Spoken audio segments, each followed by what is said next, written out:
খালি, নুনের ওপর এক নোকতা, পেট খালি, পিঠ খালি, ভাবির কপালে ডিজিটাল ফোটা। এই রং ভঙ্গের সাজ দেখো নারী যদি যায়, রাস্তার যুবকেরা কয় মাল গেল রে, কথা কয় না কেন? তাহলে চিন্তা করেন মা, যারা বেপরদায় চলাফেরা করে, রাস্তার দুষ্ট যুবকেরা আপনাকে মাল বলে সম্বোধন করে। কোন বোরকা পরা নারীকে এগুলো বলে? এই জন্য মা, নিজের সম্মান নিজে নষ্ট করবেন না। খুব বেশি মডার্ন সাজতে গিয়ে নিজে অর্ধলঙ্গ পোশাক পরবেন না। নিজের সৌন্দর্য নিজে ঠিক রাখবেন মা, কথা বলেন ঠিক কিনা? জান্নাতি নারীদের নেত্রী নাম কি? হযরতে ফাতেমা। আল্লাহ রাসূলের বাড়িতে একদিন গেলেন, দরজায় ডাক দেন, আব্বা দরজা খুলে দেন। বিশ্বনবী দরজা খুলে দিলেন। ফাতেমা তাকায় দেখে নবীজি কান্না করতে করতে চোখ বেবে, দাড়ি ভিজে, জুব্বা পর্যন্ত ভিজে গেছে।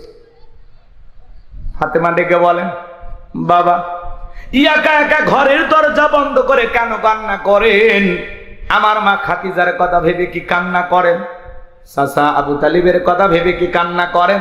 নবী আমার ডেকে বলে, মা ফাতেমা, তোর মা খাদিজার কথা ভেবে কান্না করি না, চাচা আবু তালিবের কথা ভেবে কান্না করি না। মা, আমাকে যখন জিবরাইল মেরাজ করার জন্য নিয়ে গেল, মা জান্নাত ভ্রমণ করে দেখালো, জান্নাতটা দেখে দিলটা খুশি হয়ে গেল। আল্লাহর কাছে দোয়া করলাম, আল্লাহ আমার গুনাহগার উম্মতের জন্য বেশি বেশি জান্নাতি হয়। ও মা, জিবরাইল এইবার ডেকে বলে, নবী জান্নাতটা দেখেছেন, এইবার চলেন আপনাকে একটু জাহান্নামটা ঘুরে দেখায়। এইবার যখন আমাকে জাহান্নামের ভিতরে প্রবেশ করানো হলো, মা আমি তাকায়া দেখি জাহান্নামের ভিতরে পুরুষের চাইতে নারীদের সংখ্যাই হলো বেশি। আমি তাকায় দেখি মা, এক শ্রেণীর নারীদের চুলের মুঠিগুলো আসমানের দিকে তুলে ধরা হয়েছে, পা থেকে মাথা পর্যন্ত জাহান্নামের আগুন দাউ দাউ করে জ্বলতেছে। আমি একবার তাকাইয়া আর তাকাইতে পারলাম না। নারীদের দেহটা মনে হয় গরম পানি যেরকম থকবক থকবক করে, ওইরকম থকবক করতেছে। আর তারা এত জোরে চিৎকার মারতেছে মা, মনে হয় তাদের চিৎকার আসমান জমিন ভেঙে পড়বে। আমি জিবরাইলকে বললাম, ভাই জিবরাইল, এই নারীদেরকে কেন এইভাবে শাস্তি দেওয়া হচ্ছে? এই নারীদের কি এমন অপরাধ? জিবরাইল ডেকে বলে, নবী গো, এই সমস্ত নারী তো তারাই যারা বেপরদায় চলাফেরা করতো, মাথায় কাপড় দিত না, স্বামীর আনুগত্য করতো না। এই জন্য আল্লাহ রাব্বুল আলামিন এই নারীদেরকে এইভাবে শাস্তি দিতেছেন। জোরে বলেন নাউযুবিল্লাহ। হযরতে ফাতেমা এই কথা শোনার পরে প্রচুরি চুকির পানি ছেড়ে দিয়ে কান্না করেন আর ডেকে বলেন, বাবা এই যদি হয় বেপরদায় চলা নারীর শাস্তি, আজ থেকে আমি ফাতেমা আরো বেশি পর্দার গুরুত্ব বাড়াবো, আরো বেশি পর্দার প্রতি যত্নবান হব। ও গাজীপুরের মা বোনেরা, হযরতে ফাতেমা নবীর মেয়ে হওয়ার পরেও জাহান্নামী নারীদের এই কথা শোনার পরে পর্দার গুরুত্ব বাড়াইতে চাইলো। ও মা, আপনারা তো নবীদের মা, আপনাদের পেট থেকে তো পৃথিবীতে নবী রাসূলদের জন্ম হয়েছে। ও মা, আপনাদের পেট থেকে সাহাবায়ে কেরামের জন্ম হয়েছে, এই পৃথিবীর আল্লাহওয়ালাদের জন্ম হয়েছে, আলেম ওলামার জন্ম হয়েছে। ও মা, তোমার সম্মান মর্যাদা অনেক বেশি মা। ও মা, পায়ে হাত দিয়ে অনুরোধ করে বলে যায়, মা খবরদার খবরদার বেপরদায় চলাফেরা করা যাবে না মা। নিজের দেহটাকে সুন্দর করে ঢেকে রাস্তাঘাটে চলাফেরা করার দরকার আছে না? নয়। যেই মডেল, যে অভিনেত্রী বলতেছেন বোরকা সৌদি আরবের পোশাক, নবীর যুগে বোরকা ছিল না। আমরা সেই বোনটাকে বলতে চাই, এখনো সময় আছে, তওবা করে ভালো হয়ে যান। আল্লাহর বিধানের বিরুদ্ধে কথা বলে পৃথিবীর জমিনে শান্তি পাবেন না, নিজের নামটা জাহান্নামের ভিতরে লিখে নেবেন। কথা বলেন ঠিক কি না? যারা পর্দা পছন্দ করে না, ফরজ পর্দাকে বৃদ্ধাঙ্গুলি দেখায়, এরা তসলিমা নাসরিনের ছোট বোন। কথা বলে ঠিক কি না? আল্লাহ মা জাতিকে হেদায়েত দান করে। কোন সম্ভ্রান্ত ভদ্র ফ্যামিলির মেয়ে বোরকা ছাড়া বাহিরে যেতে পারেন? কথা বলে না কেন? যার স্বামী ভালো, যার বাবা ভালো, ভাই ভালো, একটা ভদ্র পরিবার, সম্ভ্রান্ত পরিবার, এই ফ্যামিলির কোন মহিলা বেপরদায় যেতে পারে না। কথা বলে। খালি গাড়িটা দামি হলে হবে না, বাড়িটা দামি হলে হবে না, নিজের বউটাকেও দামি পোশাক পরাতে হবে। আর সেই দামি পোশাকের নাম হলো পর্দা। বাইরে যখন বউকে নিয়ে ঘুরতে যাবেন, পর্দা করায় নিয়ে যাবেন। কথা বলেন নাকি আপনারা? এরপরে বাড়িতে যা ইচ্ছে তাই পরে থাকুক, কোনো সমস্যা নাই, কারণ আপনার জিনিস আপনি দেখবেন, বাহিরের মানুষকে দেখানো যাবে। বউ কি পাবলিসিটি করার জিনিস নাকি পার্সোনাল জিনিস?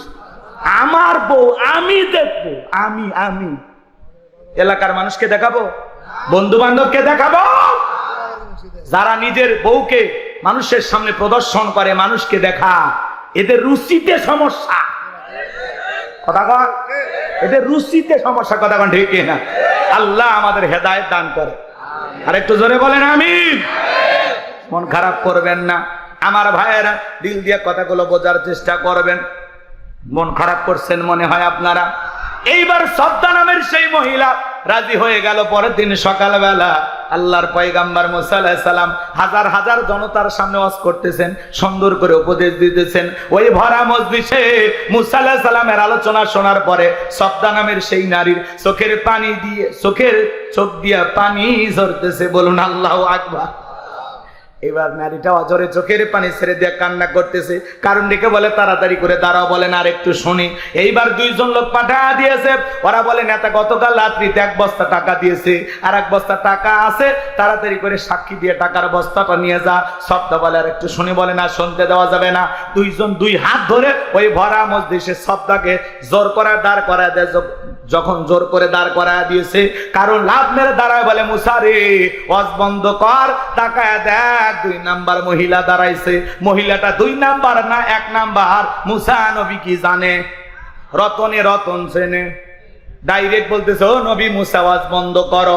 আজও পৃথিবীর জমিনে তাকায় দেখবেন, আলেম ওলামা যখন হক কথা বলে, আল্লাহর আইনের কথা বলে, মসজিদের মেম্বারে দাঁড়িয়ে যখন সুদের বিরুদ্ধে বক্তব্য দেয়, সভাপতি সুদখোর খেপে যায়।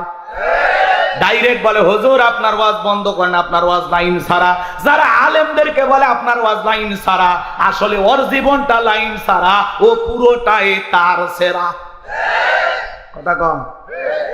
হুজুরের হক কথা বলবে, ভালো লাগলে শুনবেন, না লাগলেও শোনা লাগবে। মানে না মানে পরেকার হিসাব। আজকে হক কথা বলা যায় না। একটু হক কথা বললে মসজিদে এসি লাগায় দেয়, বলে হুজুর মাথা ঠান্ডা রাখেন। কথা কম। কি কায়দায় চলতেছে দুনিয়াদারি, খালি তেল তেলা, খালি তেল। হক কথা বলতে চাই, রাগ করতেছেন?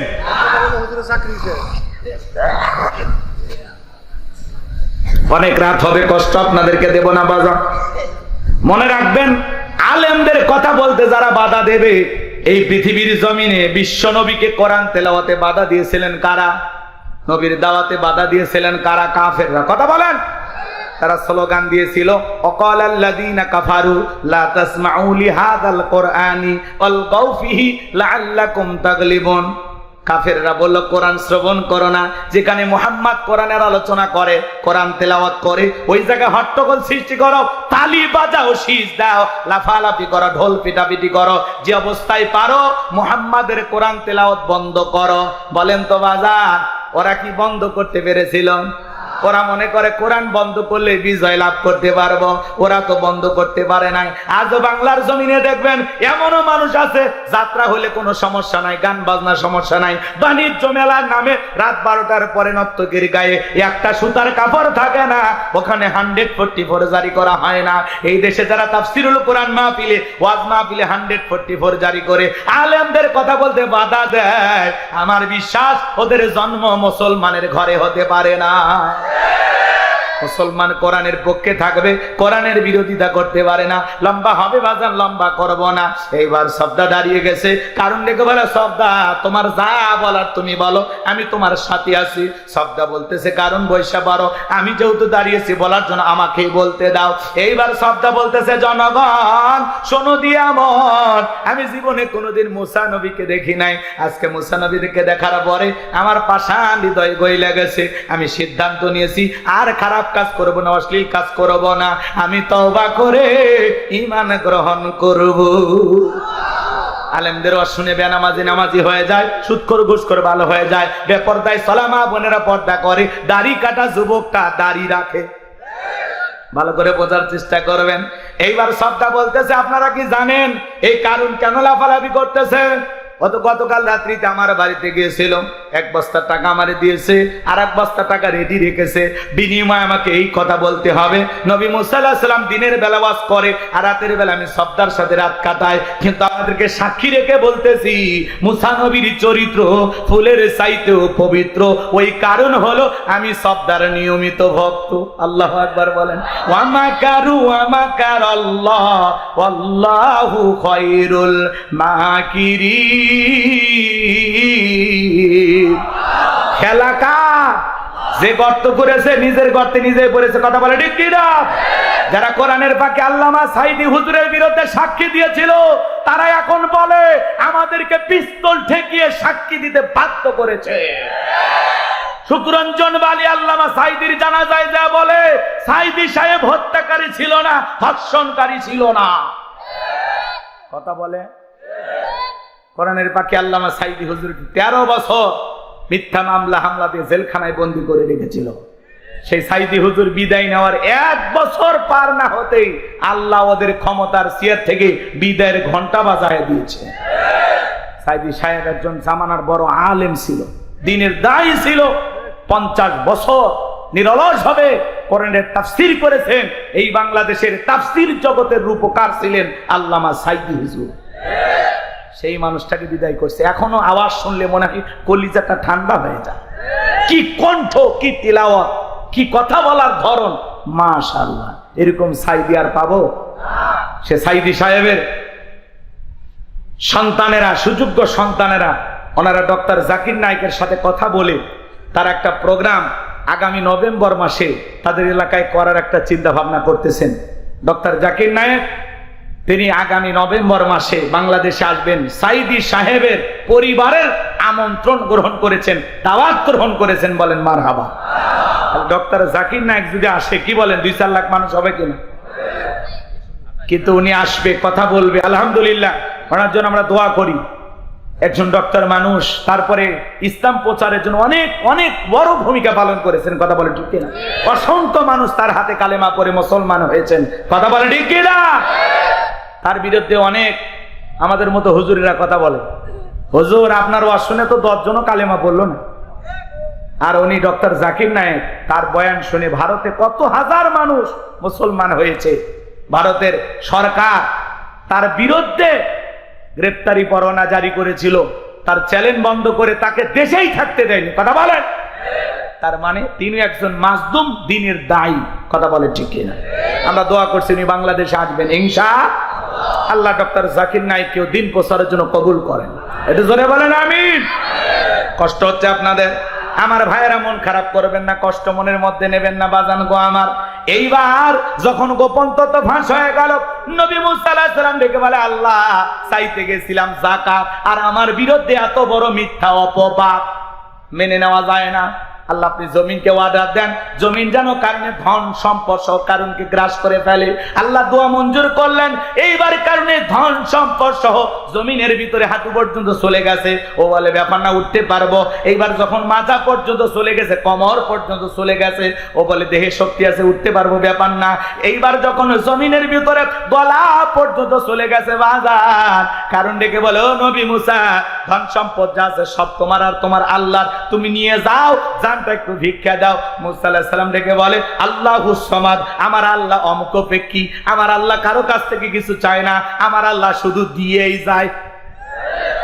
তবে তোর ধন সম্পদ নিয়ে বেশি বাড়াবাড়ি ছিল, কারণ রে মরার আগে শুনে যা, তোর ধন সম্পদ সহ জমিনের ভিতরে চলে যাবি। আর পৃথিবীর ইতিহাসে তোর মতো যারা সম্পদ জমা রাখবে, আল্লাহ রাস্তায় খরচ করবে না, যাকাত দেবে না, কঠিন কিয়ামতের ময়দানে তুই কারুনের কাতারে দাঁড় করায়া আল্লাহ তাদেরও বিচার করবে। সূরা তাওবার ভিতরে আল্লাহ স্পষ্ট বলেছেন, যারা স্বর্ণরূপা টাকা পয়সা জমা রাখে, আল্লাহ রাস্তায় খরচ করতে চায় না, তাদের জন্য কঠিন আযাবের সুসংবাদ। এজন্য বাজান, ধনী যাকাত দিলে সম্পদ কমে না বাড়ে। প্রত্যেক বছর হিসাব করে করে যাকাত দিবেন তো ইনশাআল্লাহ। প্রত্যেক বছরে হিসাব করে করে আল্লাহর কোন কোন বান্দা যাকাত দিতে রাজি, 2 হাত তুলে আল্লাহকে দেখান। আল্লাহ আমাদের সম্পদ থেকে যাকাত দেওয়ার তৌফিক দান করুন। জোরে বলুন আমিন। আপনার এই সম্পদের মধ্যে মানুষের হক আছে না নাই? আদায় করবেন তো ইনশাআল্লাহ। এইবার যুবক রেডি থাকো, 4 নাম্বার গুণাবলী। আল্লাহ রাব্বুল আলামিন বলেন, ওয়াল্লাযীনা হুম লিফুরুজিহিম হাফিজুন। মুমিন বান্দার 4 নাম্বার গুণাবলী, নিজের যৌবনটাকে কন্ট্রোল করা, নিজের যৌবনটাকে হেফাজত করা। মুমিনের যৌবন হোটেলে বিক্রি হতে পারে না, পার্কে বিক্রি হতে পারে না। মুমিন কোনোদিন বিয়ের আগে অবৈধ কোনো প্রেম ভালোবাসা করতে পারে না। আল্লাহ শিশুকালের হিসাব নেবেন না, হিসাব নেবেন যৌবনকালের। কথা কয় না, কথা কয় না। যৌবনকালে আমরা শয়তানের ওয়াসওয়াসায় পড়ে গুনাহ করতে ভালোবাসি, আর যৌবনকালের ইবাদত আল্লাহ পছন্দ করেন। কে পছন্দ করে? এই যুবক এদিক এদিক খেয়াল কর। শয়তানের ওয়াসওয়াসায় পড়ে আমরা গুনাহ করতে মজা পাই, মজা পাই। শয়তান গুনাহ আমাদের সামনে মজা মজা ভাবে উপস্থাপন করে, সেই মজা লাগে গুনাহ করতে, কিন্তু একটাবার চিন্তা করি না এই রঙের যৌবন একদিন জং ধরে যাবে, এই কাঁচা দাড়ি একদিন সাদা হয়ে যাবে, টাইট চামড়াটা ঢিল হয়ে যাবে। কথা বলে ঠিক কিনা? থাকবে না, থাকবে না, কিচ্ছু থাকবে না, সব শেষ হয়ে যাবে একদিন। আল্লাহকে ভয় করতে হবে। কথা বলেন। হযরতে আলী রাদিয়াল্লাহু তাআলা আনহু বলেছেন, তোমরা যৌবনের তাড়নায় গুনাহ করো, একদিন তোমাদের যৌবন থাকবে না, আমলনামায় গুনাহ ঠিকই লেখা থাকবে। কথা বলে ঠিক কিনা? এ যুবক শোনো, শোনো। এই পৃথিবীতে যৌবনের পরীক্ষা দিয়েছিলেন আল্লাহর নবী ইউসুফ আলাইহিস সালাম। কি নাম বললাম? ইউসুফ আলাইহিস সালাম যৌবনের পরীক্ষা দিয়েছিলেন। জুলেখা একটা গোপন কক্ষে নিয়ে গেছে, প্রত্যেকটা দরজায় তালা মারা। গোপন কক্ষে নিয়ে যা বলে দিলে বড় জালারে পাঞ্জাবিওয়ালা। হুজুর তো কিছুই বোঝে না, হুজুর সবই বোঝে, নারীর ছলা কলা বোঝে না। এবার কাছে যায় বলে, ইউসুফ রে, তোমার চোখ দুইটা ভারী সুন্দর। ইউসুফ আলাইহিস সালাম ডেকে বলেন, এই চোখ যে আল্লাহ সৃষ্টি করেছেন, সে আল্লাহকে ভয় করো। আল্লাহু আকবার বলে। একটা গোপন রুমে ইউসুফ আলাইহিস সালাম আর জুলেখা। এখনকার যুবকের এরকম চান্স পেলে কি করবে? কথা কন। এরকম চান্স এখনকার যুবকের এতটা নোংরা হয়ে গেছে, বাসের ভিতরে গণধর্ষণ, সিএনজিতে গণধর্ষণ, রেল লাইনে ধর্ষণ, পাক খেতে ধর্ষণ। কথা কয় না কেন? প্রেম করছে এক যুবক, প্রেমিকাকে নিয়ে গেছে দেখা করার জন্য, আর 8-10 জন বন্ধু বান্ধব মিলে প্রেমিকাকে গণধর্ষণ করে। জোরে কর নাউজুবিল্লাহ। এই সমাজে অপরাধগুলো কমছে না বাড়ছে? এই বাংলাদেশকে যদি ধর্ষণ মুক্ত করতে চান, তাহলে আল্লাহর কোরআনের আইন দিয়া এই জিনাকারী নারী পুরুষের বিচার করা লাগবে। একজনের যদি আল্লাহর আইন দিয়ে খালি বিচার করা যেত, এই দেশের যুবক ধর্ষণ করা দূরের কথা, নারীর দিকে বাঁকা চোখে তাকানো দূরের কথা, ওই যুবকের স্বপ্ন দোষ বন্ধ হয়ে যেত। কথা বলে ঠিক না? আল্লাহর বিধান চালু না হওয়া পর্যন্ত ধর্ষণ মুক্ত বাংলাদেশ কেউ করতে পারবে না। ধর্ষণের সর্বোচ্চ শাস্তি কি? মৃত্যুদণ্ড। কথা কয় না? ফাঁসি। কিন্তু আজ পর্যন্ত কয়জন ধর্ষকের ফাঁসি হয়? ধর্ষণ করছে, অপরাধ প্রমাণিত হয়েছে, 2-3 দিনের মধ্যেই বাইতুল মুকাররমের সামনে নিয়ে এসে দেশের সর্বোচ্চ আইন অনুযায়ী, আল্লাহর আইন তো পছন্দ হয় না আপনাদের, দেশের আইন অনুযায়ী বাইতুল মুকাররমের সামনে দিনের বেলায় ঝুলিয়ে দেন। রাত 12টা 1 মিনিটে না, ফাঁসি হবে দুপুর 12টা 1 মিনিটে। 4 দেয়ালের ভিতরে ফাঁসি কলার গাছও দিচ্ছে না, মানুষও দিচ্ছে, টেকা খায় ছাড়িয়ে দিচ্ছে না, কি করতেছে আমরা কিছুই দেখতে পারি না। এলে বিচার দিয়ে সমাজ চলবি? হ্যাঁ, চুরি দুর্নীতির মহা উৎসব। 16 বছর খালি দুর্নীতি, বেগম পারাবান আছে। এক এক নেতার কোটি কোটি টাকা ব্যাংকে পড়ে আছে, কোটি কোটি টাকার গাড়ি পড়ে আছে, এমপি মন্ত্রী সব ভাগে গেছে। মুখ ভেলটায় বলতো পালাবো না। আছে ওরা ভাই আছে? হ্যাঁ, আপনার জেল খাটাইছে। আজ দেখেন বিএনপির ভাইয়েরা কি নির্যাতন সহ্য করছে। বাপ রে বাপ, বিএনপি আর জামাত করা তো মামলা দিয়ে শেষ। এখন আবার প্রধানমন্ত্রী, সাবেক প্রধানমন্ত্রী শেখ হাসিনার বিরুদ্ধে মামলা। ভারত থেকে বলতেছে আমি তো কোনো অপরাধী করিনি। কি নিষ্পাপ এক মহিলার নামে মামলা দিচ্ছে গো। যারা দিচ্ছে এদের উপর তো গজব পড়ি। আর ওরা যে একটা অন্ধ ব্যক্তির নামে গাড়ি পোড়ানোর মামলা দিয়েছে, সুপ্রিম কোর্টে হাজিরা দিবে আসছিল, দেখেননি আপনারা? আচ্ছা, অন্ধ মানুষ গাড়ি পোড়াছে? হ্যাঁ, ওই গাড়ি বাড়ি কিছু চেনে? ওই অন্ধ, ওই নিজের বউকে ঠিক মতো চেনে না। কথা কন ঠিক না? রাগ করেন না, মন খারাপ করবেন না আমার ভাইয়েরা। কষ্ট মনের মধ্যে নেবেন না বাজান, লম্বা করার কোনো সুযোগ নাই যুবক রে। আল্লাহ নবী ইউসুফ আলাইহিস সালামের কাছে জুলেখা এবার যায় নিজের শরীরের কাপড়গুলো ছিঁড়ে ছিঁড়ে দেবতার মুখগুলো ঢাকতেছে। ইউসুফ আলাইহিস সালাম ডেকে বলে, কাপড়ে ঢাকিলে তুমি দেবতার মুখ, কি দিয়া ঢাকিবা তুমি বিধাতার মুখ। এইবার জুলেখা কাছে আসে আর ইশারা ইঙ্গিতে কি যেন বুঝাইতে চায়। ইউসুফ আলাইহিস সালামের অন্তরে কার ভয়? আর একটু জোরে বলেন, কার ভয়? অন্তরে আল্লাহর ভয়। ইউসুফ আলাইহিস সালাম ডেকে বলে, আল্লাহ, জুলেখার মনের অবস্থা আমি বুঝতে পেরেছি, একমাত্র আপনি ছাড়া আর বাঁচানোর কেউ নাই।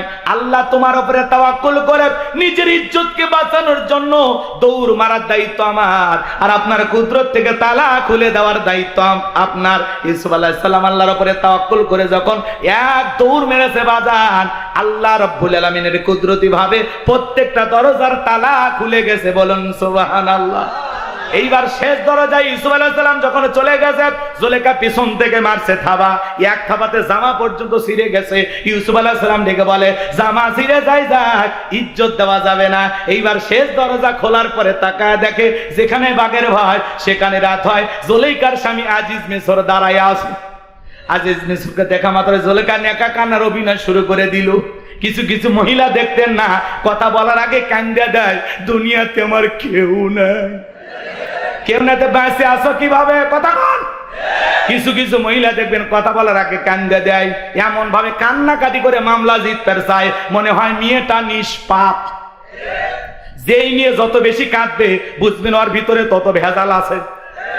যার বউ বেশি কান্নাকাটি করে ধমক দেবেন, রে চুপ, খবরদার কাঁদবি না। ঘটনা কি হয়েছে আগে খুইলে ক। তোর কথা শুনে যদি মনে হয় এই ঘটনায় কাঁদা উচিত, স্বামী স্ত্রী একসাথে জামাত করে কাঁদা হবে, তাও একা কাঁদবি না। কিছু কিছু মহিলা দেখেন না, কথা বলার আগে কান্দে দেয়, চোখে মানে মোটর বসায় রাখছে, টিপ দেওয়া হয় না। কথা কন, কথা কন। আর কান্দে কান্দে সব অভিযোগ আপনার মায়ের বিরুদ্ধে, বাবার বিরুদ্ধে, আপনার ভাই বোনের বিরুদ্ধে। কথা কন। আর আপনার ভবিষ্যৎ চিনতে আপনার বইয়ের মাথার চুল উঠে যাচ্ছে, খালি চিনতে। তুমি যদি এত মানুষের পিছনে খরচ করো, তুমি যদি এটা করো ওটা করো, আমাদের সন্তান আছে, আমাদের ভবিষ্যৎ আছে, কি হবে? তুমি তোমার মা বাবার পিছনে খরচ করো না, তোমার ভাই বোনকে আর টাকা পয়সা দিও না। হ্যাঁ, এইভাবে খরচ করলে তুমি তো নিঃস্ব হয়ে যাবে, ফকির হয়ে যাবে। ভবিষ্যৎ চিন্তাবিদ বাড়ি ঢুকে আমাদের ভবিষ্যৎই নষ্ট হয়ে যাচ্ছে। এ কথা হয় না? এরকম মহিলা নাই? মনে রাখবেন, মা বোন যারা শুনতেছেন, মা মনে রাখবেন, আপনার স্বামী যদি তার মা বাবা ভাই বোনের জন্য খরচ করে, আল্লাহ সম্পদ বৃদ্ধি করে দেবে। এই খরচের মাধ্যমে দুইটা লাভ। এক নাম্বার হলো তার সম্পদ আল্লাহ বৃদ্ধি করে দেবে, দুই নাম্বার আল্লাহ তার হায়াত বৃদ্ধি করে দেবে। তাহলে যে স্ত্রী স্বামীকে খরচ করতে বারণ করে মা বাবা ভাই বোনের জন্য, তার মানে ওই স্ত্রী চাই স্বামী তাড়াতাড়ি মারা যায়। ভালো স্ত্রী কখনো বলে না তোমার মা বাবার জন্য এটা খরচ করো না। ওই স্ত্রী সবচাইতে উত্তম যে স্ত্রী তার স্বামীকে ডেকে বলে, খবরদার তুমি তোমার মা বাবার সাথে খারাপ ব্যবহার করবা না, কারণ আমি একদিন মা হব। তুমি তোমার মা বাবাকে কষ্ট দিও না, এটা আমি কখনো পছন্দ করি না। কথা কন। ওই রকম স্ত্রী দরকার যে স্ত্রী তার শাশুড়ির মাথায় জুই নারিকেলের তেল, কিউট নারিকেলের তেল মাখায় দিতেছে, শাশুড়ির জন্য গোসলের পানি রেডি করে দিচ্ছে। কথা বলেন, এরকম বউ দরকার। কি কন? আর উল্টো হয়ে গেছে, শাশুড়ি বেটার বইয়ের মাথা তেল দিয়ে দিচ্ছে। ভালো দেওয়া ভালো, মিলেমিশে থাকা ভালো, এটা মানলাম, কিন্তু উল্টো বলে, আম্মা আমার শরীরটা একটু খারাপ, গোসলের পানি আপনি রেডি করে দেন। আছে না নাই? নিজের ছেলের বইয়ের পরনের পোশাক শাশুড়ি ধুয়ে দিচ্ছে। হওয়া উচিত কি আর হচ্ছে কি সমাজে? কথা কন। মানে শাশুড়িকে চাকরানির মতো ব্যবহার করে। এই কথা বল নাকি আপনারা? আপনাদের এলাকায় ওরকম নাই, কারণ আপনাদের বইয়েরা সব জান্নাত থেকে পালিয়ে আসছে, এরা ভালো মানুষ। বাপ রে বাপ, এগুলো ভারতে ঘটতেছে, এই দেশে এখনো শুরু হয়নি। কষ্ট পাচ্ছেন মনে হয় আপনারা।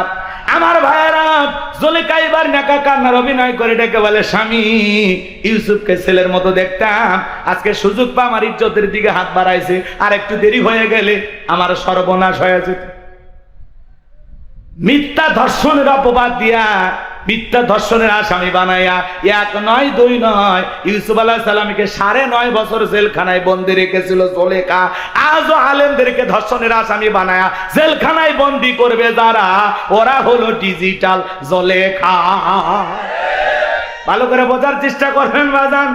এই জন্য যুবক, তোমাদের পায়ে হাত দিয়ে অনুরোধ করে বলে যায়, নারীর ছলনা বড় মারাত্মক, নারীদের চক্রান্ত ষড়যন্ত্র বড় কঠিন। মনে রাখবা, নারীদের চক্রান্ত এত মজবুত, এত কঠিন, মাঝে মাঝে শয়তান ওদের কাছে ফেল মারে। নারীদের চক্রান্ত ষড়যন্ত্র বড় মারাত্মক। এরা ছেলেদের ভালোবাসে না, এরা ছেলেদের মন নিয়ে ব্যবসা বাণিজ্য করে। এ কথা কেন? পুরুষ নারীর ভালোবাসার কাঙ্গাল, কিন্তু ওই নারী আপনাকে ভালোবাসে না, আপনাকে ঘৃণার চোখে দেখে, ও অন্য পুরুষের কাছে ভালোবাসা খোঁজে। কথা বলে না কেন? এরকম মহিলা আছে না নাই? আজকে এই সমাজে সবচাইতে বড় সমস্যা যেই জিনিসটা আমাদের করে ফেলেছে, সেটা হলো এই মোবাইল। কথা বলে না কেন? এই মোবাইলের কারণে মানুষের সময় নষ্ট হচ্ছে, মানুষের জীবনের মূল্যবান সময় মোবাইলের পিছনে নষ্ট হচ্ছে। ইউটিউব, ইন্টারনেট ঘাটাঘাটি করে, ইমো, মেসেঞ্জারে সেটিং করে। কথা বলেন। এই মোবাইলের ওজন কম, কিন্তু মোবাইলের মাধ্যমে পাপের ওজনটা অনেক বেশি। একা একা রুমের ভিতরে দাঁড়ায়া যুবক কি সুন্দর ভিডিও দেখতেছে। কথা কয় নাকি? তাহলে এই মোবাইল যুব সমাজকে নষ্ট করছে। কথা বলে ঠিক কিনা? দেশে মোবাইল আইছে, চিঠি বন্ধ হইয়াছে, দিওয়ানা বানাইছে, পোলা মাইয়ার মনের কথা ভাসে বাতাসে। ও দেখো পোলা ফানের মন বাদা ফেসবুকে এখন, মোবাইলে চ্যাটিং কইরা কাটায় সারাক্ষণ। এই মোবাইল পাইয়া দেখো মদনের মাইয়া, এই মোবাইল পাইয়া দেখো রমজানের মাইয়া কি কাণ্ড ঘটাইছে, স্বামী সন্তান রাইখা নাকি পালাইয়া গেছে, স্বামী সংসার রাইখা নাকি পলাইয়া গেছে। 2 বাচ্চার মা, 4 বাচ্চার মা পরকীয়া প্রেম করে আরেকটা ছেলের হাত ধরে পালিয়ে যায়। যে নারী স্বামী রেখে সন্তান রেখে আরেকটা পর পুরুষের হাত ধরে পালিয়ে যায়, ওটা নারী না, ওটা নারী জাতির কলঙ্ক, পাশানি, ডাইনি, ছলনাময়ী। কেমনে পারলা মা? ও মা, তুমি কেমনে পারলা স্বামী রাইকা সন্তান রাইকা আরেকটা পুরুষের হাত ধরতে? কেমনে পারো? এই কথা আপনাদের এলাকায় জীবনে এই ঘটনা ঘটেনি? অবাক হয়ে যাবেন। ভাগিনে মামির সাথে উধাও, শাসিক না ভাতিজের খবর নাই, ভাবিক না দেবর উধাও।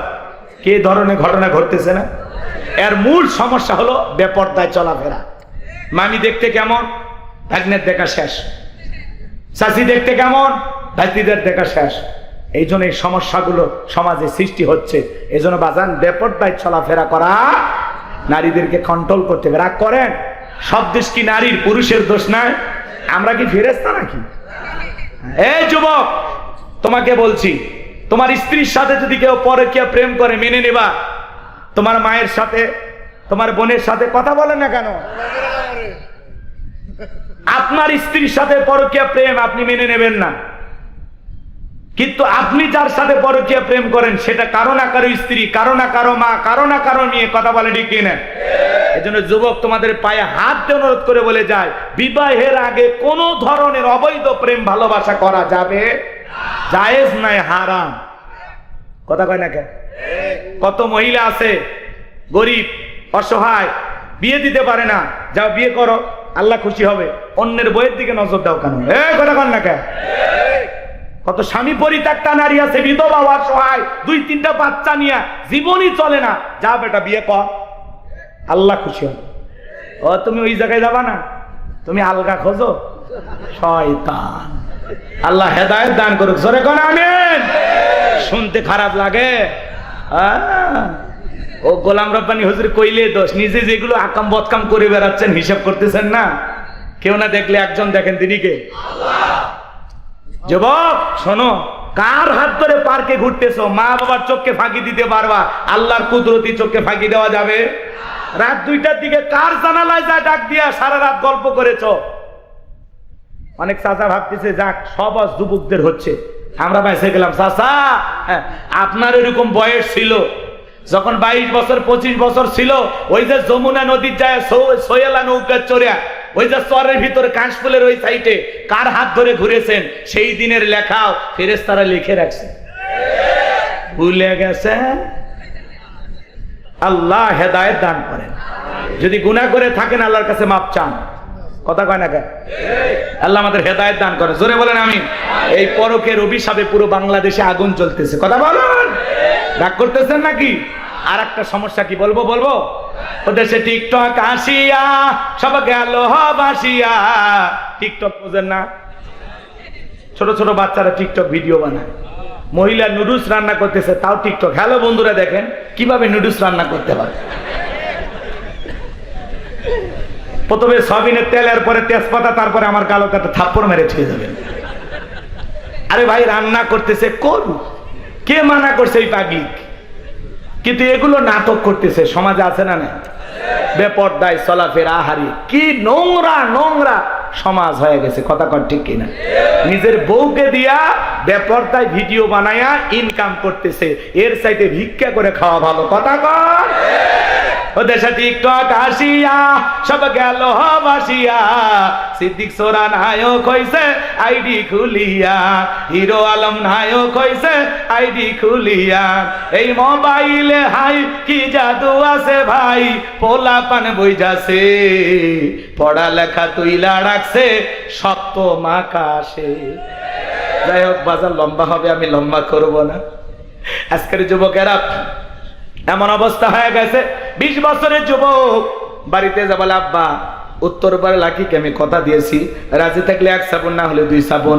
পিতামাতা রাজি হয় না, পালিয়ে যায়, বিয়ে করে। 3 মাস পরে বউ পালিয়ে যায়, জীবন থেকে শান্তিও হারিয়ে যায়। মনে রাখবেন যে সন্তানেরা পিতামাতার মনে কষ্ট দিয়ে অবাধ্য হয়ে পালিয়ে বিয়ে করে, এরা জীবনে কখনো সুখী হতে পারবে না।